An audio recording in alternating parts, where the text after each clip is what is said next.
அதிமுகவில் இருந்து விலகி திமுகவில் இணைந்தவர்களை ஸ்டாலின் கைவிட மாட்டார் என்பதற்கு அவர் வெளியிட்ட வேட்பாளர் பட்டியலே உதாரணம் என்கிறார்கள். எடப்பாடி பழனிசாமி தலைமை பிடிக்கவில்லை என்று அதிமுகவில் இருந்து திமுகவில் சேர்ந்த ஓபிஎஸ் வைத்திலிங்கம் உட்பட 5 பேருக்கு சீட்டு வழங்கப்பட்டுள்ளது. தமிழக சட்டசபை தேர்தல் ஏப்ரல் 23ஆம் தேதி நடைபெறும். மே 4ஆம் தேதி வாக்கு எண்ணிக்கை நடைபெறுகிறது. இந்த நிலையில் திமுக வேட்பாளர்கள் பட்டியல் வெளியாகியுள்ளது. முதலில் கூட்டணி கட்சிகளுக்கான தொகுதிகள் ஒதுக்கீடு செய்யப்பட்டது. அதன் பிறகு வேட்பாளர்களை முதல்வர் ஸ்டாலின் அறிமுகப்படுத்தினார். அப்போது அவர் கூறுகையில், எங்கள் கூட்டணி மகா கூட்டணி, தேர்தல் அறிக்கையும் வெளியிடப்படும் என்றார். இந்த நிலையில் போடி தொகுதியில் ஓபிஎஸும், ஆலங்குளம் தொகுதியில் மனோஜ் பாண்டியனும், ஒரத்தாநாடு தொகுதியில் வைத்திலிங்கமும், பாப்பிரெட்டிப்பட்டியில் பழனியப்பனும், பெருந்துறையில் தோப்பு வெங்கடாச்சலமும் போட்டியிடுகிறார்கள். இவர்கள் 5 பேரும் அதிமுகவில் இருந்து திமுகவுக்கு வந்தவர்கள். இவர்களில் பழனியப்பன் அதிமுகவில் இருந்து ஜெயலலிதா மறைவுக்கு பின்னர் டிடிவி தினகரன் அணியில் அமமுகவில் செயல்பட்டார். பின்னர் கடந்த 2021ஆம் ஆண்டு அமமுகவில் இருந்து விலகி திமுகவில் இணைந்தார்.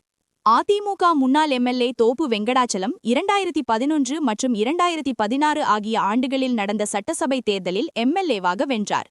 கடந்த 2021ஆம் ஆண்டு வெங்கடாசலத்திற்கு சீட்டு கொடுக்கவில்லை. இதனால் அதிருப்தியடைந்த அவர் தனது ஆதரவாளர்கள் முன்னிலையில் திமுகவில் இணைந்தார். மனோஜ் பாண்டியன், வைத்திலிங்கம், ஓபிஎஸ் உள்ளிட்டோர் அண்மையில் திமுகவில் இணைந்தனர். இவர்களும் அதிமுகவில் இருந்து நீக்கப்பட்டு தனி அணியாக செயல்பட்டு வந்த நிலையில் திமுகவில் இணைந்தனர். இவர்களுக்கு இந்த தேர்தலில் போட்டியிட வாய்ப்பு கொடுக்கப்பட்டுள்ளது.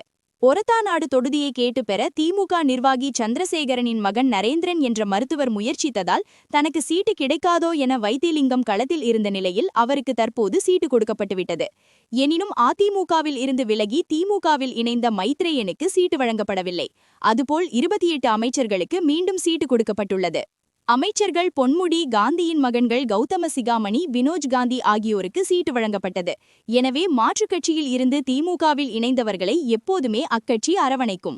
அந்த வகையில் ஏவா வேலு, KKSSR ராமச்சந்திரன், ரகுபதி, அனிதா ராதாகிருஷ்ணன், முத்துசாமி, சேகர்பாபு, செந்தில் பாலாஜி, ராஜகண்ணப்பன், தங்க தமிழ்ச்செல்வன் உள்ளிட்டோருக்கு திமுகவில் பதவி அதிகாரம் கொடுக்கப்பட்டுள்ளது குறிப்பிடத்தக்கது.